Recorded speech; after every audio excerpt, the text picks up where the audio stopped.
to be honest, interview yandakuiona ndiri disappointed in Christ too, because I feel like akati saka popti nakutaura chokwadi kandotaura changu, but pane kunzi you bite the hands that feed you, bruh. Ona. Alright.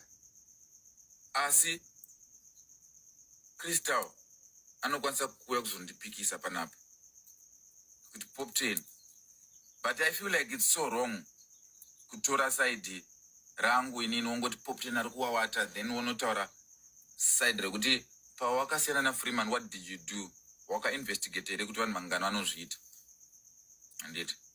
Saka semunhu wekuti abvendo, guys, pane two sides pastory yese, maona. Saka ndinoda kudefenda Freeman wacho futi. Ndikutaura kuti kwandiri interview here handimati ndiaddress, I'm disappointed because I'm like, Mkoma has been good to me life yavo yese. Freeman munzisa,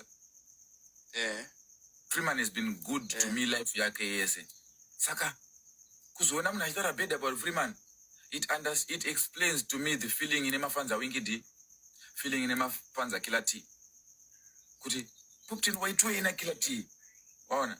Nditoriwo ndirimo muzoni yoyo kuti waitwe ina Freeman, waona.